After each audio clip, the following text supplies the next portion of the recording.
Bonjour tout le monde, bienvenue et merci pour votre présence.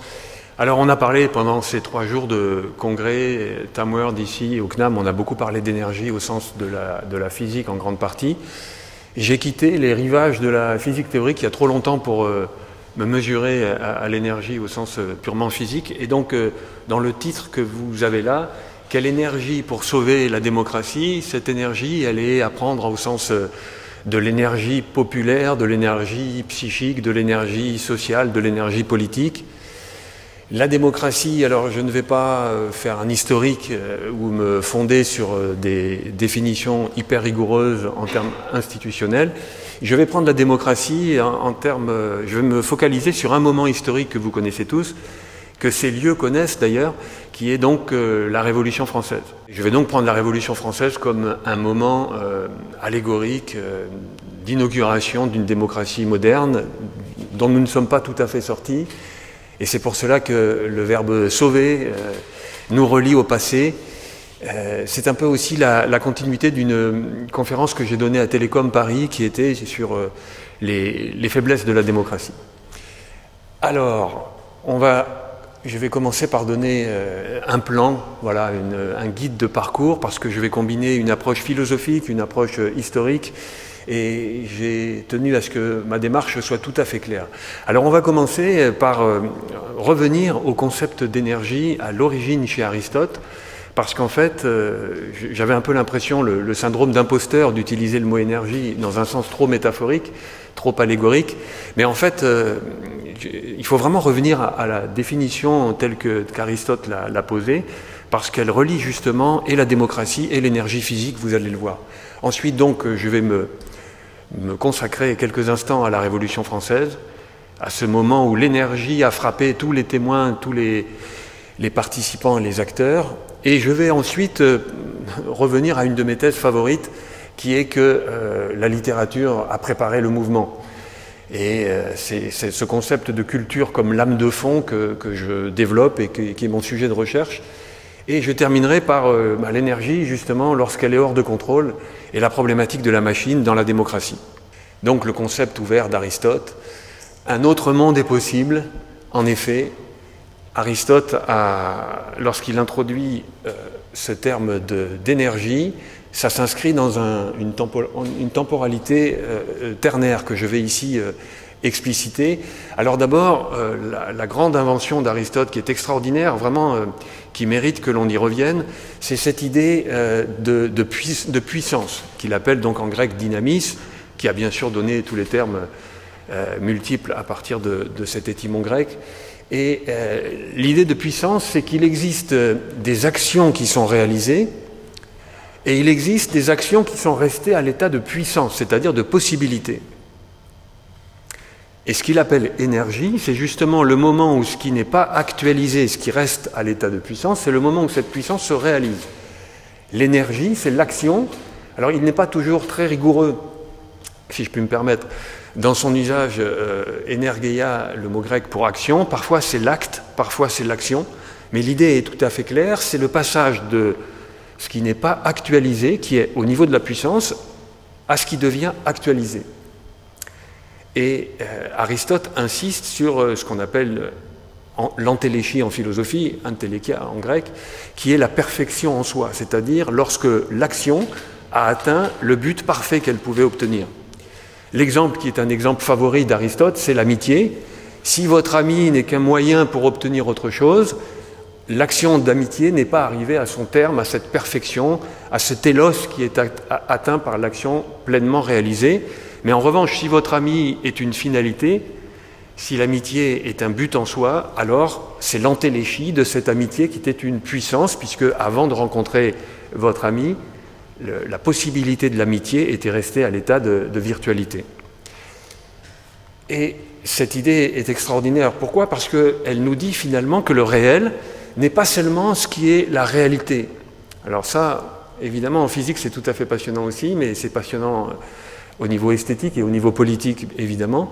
C'est-à-dire que le réel, c'est la réalité, c'est-à-dire tout ce qui était virtuel, possible et qui s'est actualisé, mais le réel, c'est aussi du possible qui est resté à un état non actuel. En fait, c'est littéralement ce que la physique va va définir, vraiment des choses très simples. Je vous prie de m'excuser auprès du public savant, mais l'énergie potentielle, hein, le fait que cette télécommande, lorsque je la tiens en hauteur, elle possède une énergie qui n'est pas visible, qui n'est pas déployée, qui est justement littéralement une énergie dynamisme au sens d'Aristote, c'est-à-dire une énergie potentielle. Et vous savez que je peux la libérer très simplement. Si j'écarte les doigts, la télécommande va tomber. Et cette énergie potentielle va donc se transformer en énergie cinétique, en énergie de mouvement. Alors cette vision entre le réel, réalité, mais aussi possible, a un sens politique très important. J'ai travaillé sur la révolution iranienne de 1979 pour un roman qui lui était consacré, et j'ai été très frappé de voir que tous les participants à un processus révolutionnaire comme la révolution iranienne de 1979, mais c'est évidemment le cas, on y arrive dans quelques instants, dans la Révolution française, et cette impression que quelque chose qui était impossible la veille devient possible le lendemain. Et donc c'est vraiment cette idée très importante de ne pas réduire le réel à la réalité. Et donc l'énergie, au sens le plus archaïque, antérieur, l'énergie au sens aristotélicien, c'est justement se souvenir qu'il y a une réserve de possible qui peut être actualisée à tout moment. Et donc vous voyez que ça étend, ça élargit, ça enrichit la vision que nous pouvons avoir de la réalité. Et évidemment, on peut dire que les artistes sont ceux qui voient dans la réalité. Vous connaissez le fameux trait d'humour lorsqu'un sculpteur a sculpté un cheval, je pense que c'est une anecdote de l'Antiquité, un cheval qui est sorti d'un bloc de marbre. Un enfant dit « Comment savais-tu qu'il y avait un cheval dans le bloc de marbre ?» Et effectivement, un bloc de marbre, c'était une réalité pleine de potentialités, de possibles qui n'étaient pas encore actualisées. Donc on peut dire que l'art, c'est justement de ne pas réduire le réel à la réalité. La physique, c'est la recherche d'énergie qui ne se limite pas à ce qu'on connaît dans la réalité et qu'on peut pratiquer. Et puis en termes politiques, et j'y arrive, c'est cette idée que la démocratie, c'est justement la possibilité de faire advenir autre chose. Si on y réfléchit bien, la différence entre la démocratie et les autres régimes politiques, c'est leur caractère statique. C'est-à-dire que c'est la faiblesse aussi et la force de la démocratie, mais la démocratie présuppose la possibilité d'être arrêté. Tandis qu'un régime qui n'est pas démocratique, et on prend l'extrême dictatorial, n'existe plus si on remet en cause son autorité et sa réalité. Donc la démocratie comme prise en compte du possible. Alors justement, j'ai trouvé ce livre dans mes lectures qui est publié à l'an 3 de la République. Donc c'est amusant parce que c'est exactement l'année de fondation des arts et métiers, 1794. Le fait que, vous vous en souvenez, les révolutionnaires ont pensé refonder une temporalité, une année zéro de la liberté, une année zéro de la République, c'est évidemment un des effets de cette énergie qui les a emportés au-delà d'eux-mêmes et qui les a fait, leur a donné l'idée d'imaginer, de refonder carrément la temporalité. Et ce texte-là, bon, c'est écrit par un ancien professeur. Vous voyez que le 11e discours, c'est la page que j'ai retenue pour nous ce matin, le sous-titre de ce chapitre, c'était donc « Sur l'énergie populaire ». Et en effet, tous les témoins de l'époque ont été frappés d'une incroyable réserve totalement inattendue d'énergie qui s'est déployée lors du processus révolutionnaire. Alors là, j'ai décidé de donner la parole à Chateaubriand. C'est quelqu'un dont je croise la route régulièrement. Chateaubriand, petit nobliau de province bretonne. Et dans les Mémoires d'Outre-Tombe, il nous fait part justement de son ressenti de l'expérience révolutionnaire. Et regardez comment il en parle. La Révolution m'a fait comprendre cette possibilité d'existence. C'est littéralement l'énergie au sens aristotélicien. Les moments de crise produisent un redoublement de vie chez les hommes. Chateaubriand qui n'est pas totalement révolutionnaire. Du coup, c'est ça qui est intéressant, c'est la fascination qu'il a à cet instant pour cette énergie révolutionnaire. Redoublement de vie. Dans une société qui se dissout et se recompose, la lutte des deux génies, le choc du passé et de l'avenir, le mélange des mœurs anciennes et des mœurs nouvelles, forme une combinaison transitoire qui ne laisse pas un moment d'ennui.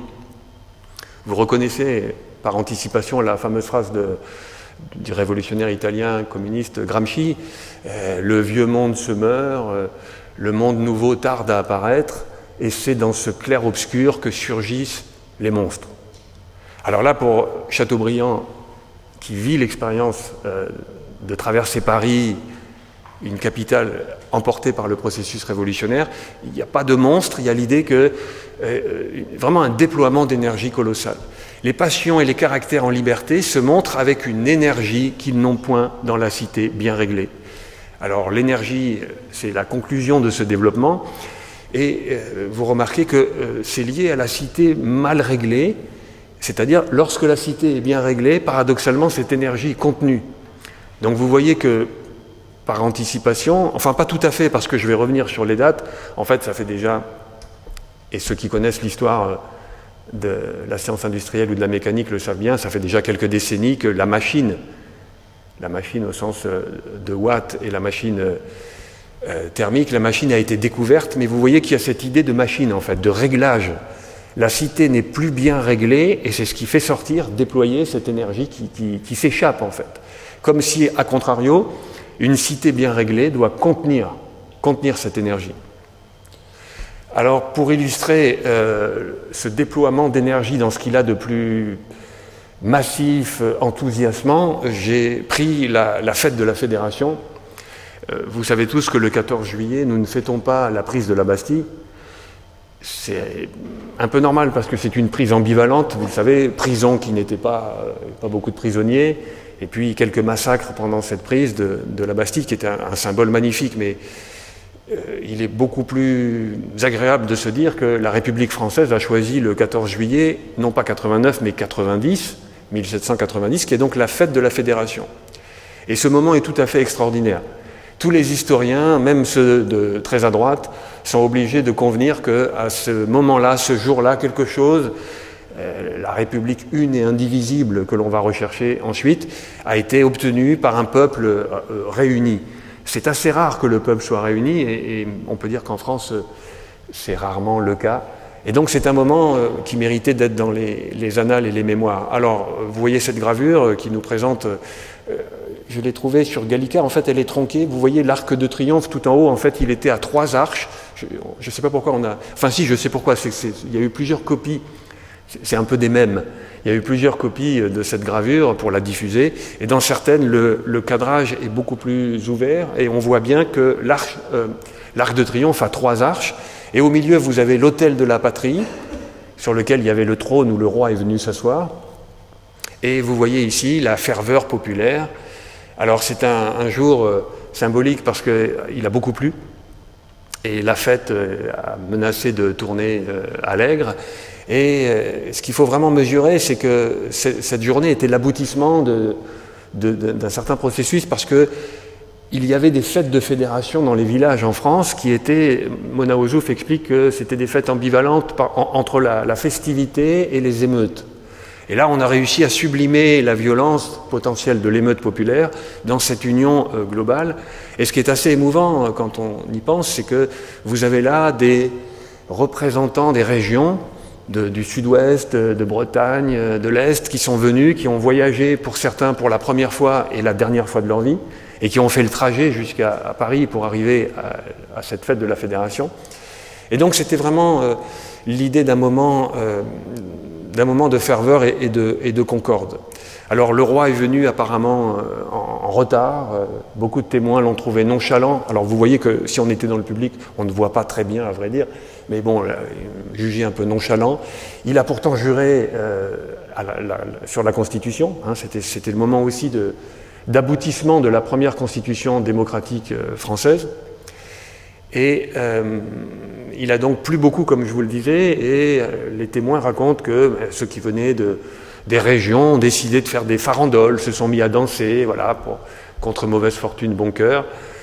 On a dit que le ciel était aristocrate, puisqu'il a plu toute la journée, et ça a évidemment douché un peu l'enthousiasme, mais on a fait donc, après tout, c'était pas le plus important. Certains jugent que cette fête était un petit peu terne. Je ne vais pas évoquer la cérémonie d'ouverture de la Coupe du monde de rugby. Et il n'est pas certain qu'en France, nous ayons une grande tradition des fêtes populaires et que nous sachions très bien faire. Ce qui est très important, c'est ce qui a précédé. C'est-à-dire que le chantier, c'est un chantier énorme sur le champ de Mars. Le chantier avait beaucoup de retard. Et ce qui a frappé tout le monde, vous voyez ici une gravure qui en fait l'éloge, l'effet du patriotisme et l'activité des citoyens. L'activité, c'est l'énergie. Et en fait, ce qui s'est passé, c'est que pour permettre l'aboutissement du chantier en temps et en heure, il y a eu vraiment une participation symbolique extraordinaire avec les dames de la halle, les maçons du pont Louis XVI, et puis des aristocrates qui, pour la première fois de leur vie, des dames qui ont remonté leurs manches et qui ont poussé la brouette. Et donc c'est un moment aussi qui a rajouté à ce sens symbolique très important d'une activité générale, festive, et qui converge vers le même but. Donc voilà ce moment que nous fêtons le 14 juillet, et finalement j'imagine que ça mérite qu'on s'en souvienne. Alors ma thèse principale, comme d'habitude, c'est que tout ça, et c'est pas ma thèse, elle est démontrée par plusieurs spécialistes, je cite ici Michel Delon, qui repère exactement les années 1770-1820, cette portion temporelle pendant laquelle, dans l'histoire des arts, et en particulier la littérature, l'énergie est devenue une valeur suprême. C'est-à-dire que l'hypothèse que je fais, c'est qu'avant que cette énergie n'explose en termes populaires et révolutionnaires, en fait cette énergie, elle a été portée, préparée par la littérature comme modèle de comportement. Exaltation d'une énergie individuelle et passionnelle. Mona Ozouf parle aussi de cette énergie du bonheur, la volonté de trouver le bonheur. Et j'en reviens toujours à cette figure que je finis par détester autant que je l'admire, Jean-Jacques Rousseau. Vous avez ici une gravure du 19e, 25 centimes c'était au 19e, le moment fameux, lorsque Rousseau déclare « qu'un seul dise s'il ose, je fus meilleur que cet homme-là ». Alors ce geste que vous voyez là, de cet homme qui se met nu, on ne le voit pas, mais en fait il va revendiquer pour la première fois la transparence, de cet homme qui s'exhibe devant tout le monde pour montrer qui il est, ça c'est une des sources les plus importantes de cette énergie nouvelle, cette énergie du moi, cette énergie qui va demander, eh bien, je vous ai ici résumé l'opposition, le moment de bascule dans ces quelques décennies qui précèdent la Révolution. Le classicisme, c'était les belles lettres. À partir des Lumières, on a appelé ça la littérature. Je balaye rapidement si vous le voulez bien. Dans le modèle classique, il faut respecter les codes, il faut de la clarté, on cherche à imiter les auteurs grecs et antiques, il faut de l'équilibre, c'est la raison qui parle. Le modèle absolu, c'est la poésie. Et l'énergie, si on en parle, c'est l'énergie divine, c'est le souffle divin.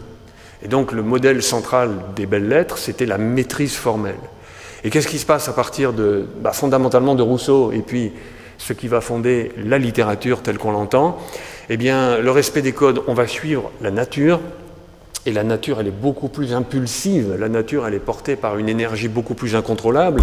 À la clarté, on préférera l'expression, l'imitation, on cherche au contraire à inventer, à créer, à être original. L'équilibre est bousculé par la dynamique, la raison est bousculée par la passion. On n'écrit plus de théâtre en vers, mais on va chercher à écrire en prose parce que c'est plus naturel, parce que ça laisse passer l'émotion et l'énergie personnelle. Et cette invention tout à fait fabuleuse avant la Révolution française, qui est que l'énergie, c'est en fait le moteur de l'histoire, que les peuples disposent d'une énergie qu'ils peuvent faire valoir dans les moments historiques importants. Et je vous cite ici, quand on étudie l'histoire de la Révolution, c'est un texte bouleversant parce que Camille Desmoulins, c'est son dernier exemplaire de son journal Le Vieux Cordelier qui va être interdit par son ami de collège, Robespierre, qui va l'envoyer à l'échafaud dans quelques semaines. Oui, dans quelques semaines, en avril, dans quelques mois. Et Camille Desmoulins, pour se défendre des accusations d'être trop indulgent, c'est-à-dire de manquer d'énergie, Camille Desmoulins fait parler un grand révolutionnaire, le Vieux Cordelier, la grande référence, et que lui dit... Regardez cette opposition, c'est mon sujet de recherche de la transparence démocratique, parce que ce Vieux Cordelier lui dit les ménagements, les détours, la politesse. J'ai insisté dans cette conférence à Télécom Paris sur l'anti-politesse. La circonspection, tout cela, c'est la monarchie. Le caractère de la République, c'est de ne rien dissimuler. C'est la définition de la transparence. De marcher droit au but. On appelle ça cash maintenant. Direct, être cash. Et d'appeler les hommes et les choses par leur nom. Donc vous voyez que pour se défendre, au moment où il va être condamné à la guillotine et qu'il le sait, Camille Desmoulins imagine faire l'éloge d'une énergie qui n'est plus seulement une énergie de la littérature, mais qui devient une énergie personnelle qui est celle de la Révolution. L'énergie, évidemment, c'est aussi l'énergie contre les autres, hein, c'est aussi le choc, le clash, le choc des énergies qui font de la guerre. Et là, vous voyez un des discours les plus fameux de Danton pendant la Révolution, en 93, la patrie en danger, puisque comme vous le savez, la République française était entourée de pays qui ne souhaitaient pas que la contagion révolutionnaire se diffuse. Et donc le pays est attaqué. Et regardez le discours de Danton, largement improvisé, hein, Danton qui était un orateur extraordinaire. Portez votre énergie partout.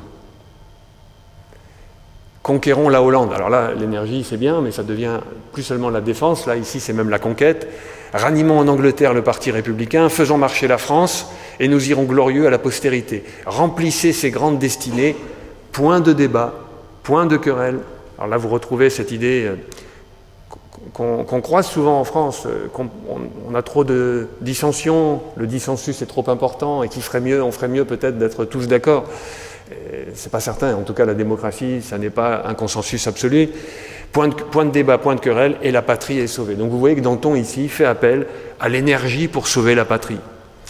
Et vous voici une des gouaches les plus fameuses, c'est un père qui, alors que son fils est appelé pour s'engager pour défendre la patrie, pour répondre à l'appel de Danton, le texte nous dit, alors je reviens sur la guerre de Vendée dans quelques instants, la réquisition des jeunes gens, un citoyen présenta son fils qui était Kakoshi, mais comme imbécile, en fait le fils est handicapé, incapable de servir.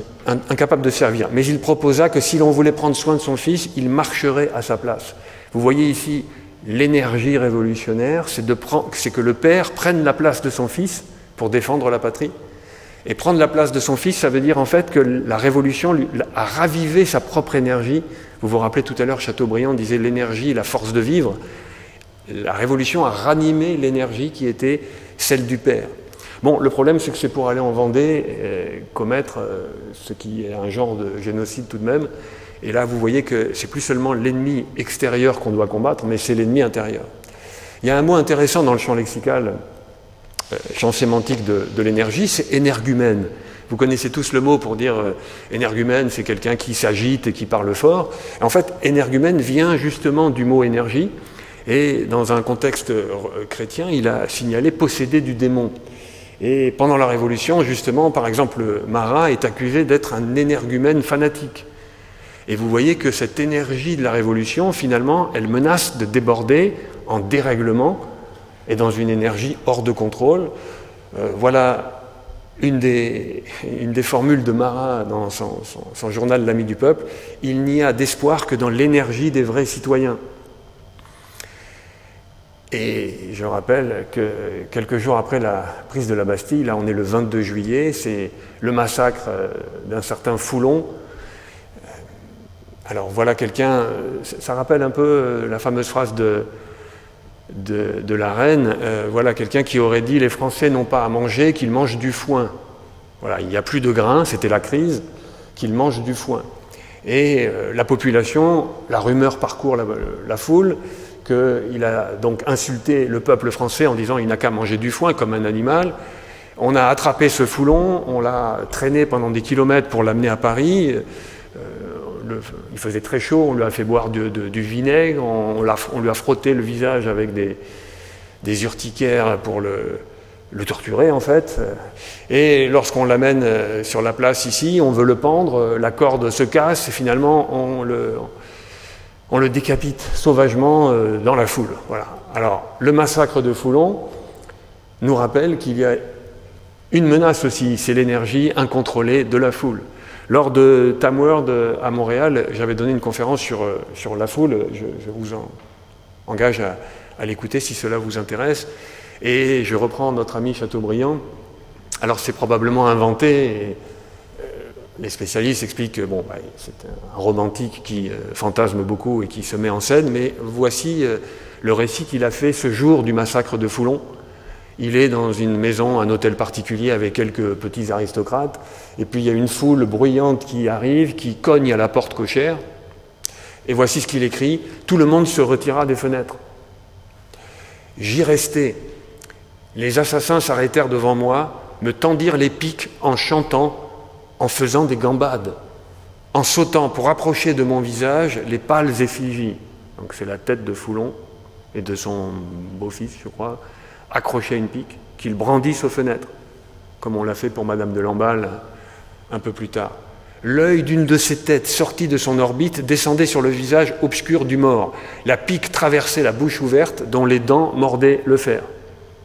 Et comment réagit, selon son propre récit Chateaubriand, « Brigand, m'écriai-je, plein d'une indignation que je ne pus contenir.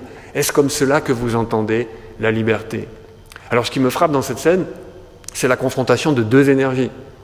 Une énergie populaire, sauvage, incontrôlable et meurtrière, et une énergie, vous voyez, l'indignation, c'est-à-dire devant une telle sauvagerie, le jeune Chateaubriand, qui est quand même pas c'est pas un homme politique et il est inconnu, finalement, lui, il reste à la fenêtre et vous voyez qu'il y a une indignation qu'il ne peut contenir. Donc il y a cette idée que l'indignation devant l'énergie qui déborde suscite une autre forme d'énergie qui est une énergie ici salvatrice. En fait, c'est la réaction que tout le monde devrait avoir. Bon, j'évoque rapidement aussi les noyades à Nantes, hein, vous le savez.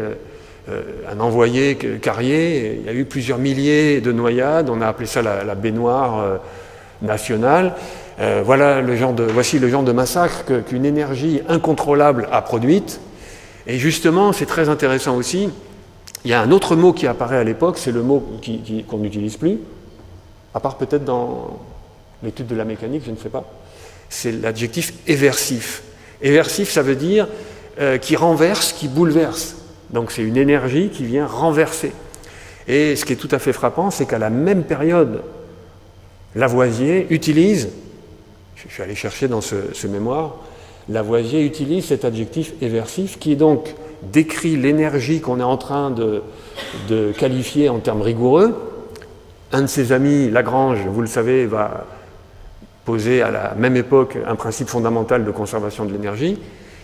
Lagrange qui a vu Lavoisier guillotiné, puisque Lavoisier avait un rôle administratif pour lequel il a été finalement guillotiné, et cet adjectif il est à la fois utilisé dans les rudiments de la mécanique moderne, de la chimie et de la physique moderne, et en même temps dans des discours de ce révolutionnaire Saint-Just, il est aussi utilisé. Donc voici un mot qui nous met en relation la dimension révolutionnaire et la dimension mécanique du contrôle de l'énergie. Ce qui nous met sur la voie de la machine. Alors j'ai trouvé ça amusant, il y a le prospectus qui est, le flyer, le prospectus qui est dans l'entrée du bâtiment, je ne sais pas si vous avez vu, il y a une série de cours actuellement sur le régulateur de Watt, ici même au CNAM. Le régulateur de Watt, qui a fait donc... apparemment, ça ne marchait pas si bien, mais c'est toujours pareil, la théorie et la pratique. Apparemment, cette invention majeure donc, du contrôle des machines est donc exactement contemporaine de la période que je détaille pour vous maintenant. Et donc, vous voyez, je maintiens cette idée, la littérature suscite une envie de se montrer, de s'exprimer, de rompre avec le code. Au même moment, le mot énergie s'impose. Au même moment, cette énergie prend une dimension politique et révolutionnaire, et au même moment, ce terme d'énergie commence à être pensé par les physiciens. Et il y a un auteur, Laurent Dispo, en 1978, qui publie un livre tout à fait passionnant, il l'appelle « La machine à terreur », et donc il fait l'analyse justement en termes thermodynamiques, c'est un peu métaphorique bien sûr, mais en termes thermodynamiques, du processus révolutionnaire comme une machine qui devient hors de contrôle. Une machine qui fonctionne toute seule, et vous comprenez quelle est la machine que je vais exhiber maintenant, c'est la guillotine. Car ce qui est absolument frappant Daniel Arras a publié un livre magnifique sur la guillotine. Ce qui est tout à fait frappant, c'est que la guillotine a été pensée, donc vous savez que ce n'est pas Guillotin qui l'invente, mais Guillotin qui la préconise, pour des raisons humanitaires, parce qu'à l'époque, les châtiments, les condamnations à mort étaient atroces, hein, horribles, hein, donc là, ça paraissait parfaitement hygiénique, et la façon la plus humaine de tuer quelqu'un. Son inventeur, Louison, on l'a appelé la Louison un instant, c'est amusant parce que certains pensent que guillotine, ça a marché justement parce que des chansons populaires ont fait rimer guillotine avec machine. Alors que la Louison, ça rimait pas avec machine. Donc l'idée que ce soit même l'idée de machine qui était en train de s'imposer dans la découverte de la physique contemporaine, que la machine ait été la motivation pour garder le terme de guillotine, c'est un petit élément qui vient conforter ma démonstration. Et donc la guillotine, vous le savez, l'idée fascinante de la guillotine, c'est le caractère automatique. Évidemment, automatique avec plusieurs étapes quand même. Alors sur cette gravure, vous avez toutes les étapes qui sont résumées. Le transport dans la rue des condamnés qui se font insulter, il y a tout un personnel populaire qui jouit du spectacle de l'arrivée des condamnés. Les condamnés qui parfois font des mots d'esprit, hein, c'est le moment de parler en fait, hein, c'est le dernier moment d'avoir un bon mot. Lorsque Louis XVI est guillotiné, on n'entend pas très bien ce qu'il dit, c'est une belle phrase qu'il dit en partant, mais on l'entend, c'est pas très clair, il n'y a pas de micro, tandis que pendant le trajet, dans les petites rues de Paris, les formules résonnent. Donc vous avez l'arrivée des condamnés, vous avez la montée, vous avez l'accrochage, et puis vous avez le moment où la guillotine, vous voyez, va tomber. Mais cette idée d'un déclenchement automatique de la non-intervention humaine dans le processus, j'y vois vraiment l'incarnation même de l'idéal de la machine. Et le fait que cette guillotine, lors de la terreur, ait fonctionné en totale autonomie, puisque vous savez tous ce paradoxe incroyable que tous les révolutionnaires, hein, la révolution, je m'arrête bientôt, oui. La révolution dévore ses propres enfants, tous les révolutionnaires ont fini guillotinés, après avoir envoyé des dizaines et des dizaines de victimes être guillotinées. Et donc, voilà le genre de discours de Saint-Just complètement délirant. Il faut, c'est l'apparition en fait du fascisme, hein, il faut éliminer tout adversaire. La révolution ne sera possible que lorsque le dernier ennemi sera éliminé. Donc comme cette machine qui court toute seule. Voilà, j'ai terminé en 2 minutes. Ces 2 minutes, c'est de poser la question, de revenir à la question que je vous ai suggérée. Notre propre démocratie qui est fragilisée, qui est menacée, comment la sauver, avec quelle énergie? Alors vous voyez qu'on a vu l'énergie des combats, combattre les injustices, avoir envie de s'engager dans des combats, c'est peut-être quelque chose, une énergie qu'il ne faudrait pas oublier dans la démocratie moderne. Il y a l'énergie de la volonté. Je ne vous fais pas la liste des crises que l'on traverse, mais rarement dans l'histoire de l'humanité on a eu autant de crises au même moment. Et enfin l'énergie des idées. C'est-à-dire que justement Aristote et le sens du possible nous ouvrent des perspectives qu'il va falloir avoir envie de traverser, et qui sont justement l'innovation culturelle, scientifique, politique. Et donc c'était aussi une invitation à libérer toutes ces formes d'énergie qui m'a amené à vous tenir ce discours. Voilà, si j'indique juste des conférences qui sont disponibles en ligne sur des thèmes connexes, et je vous invite donc à les regarder si cela vous intéresse. Merci de votre attention.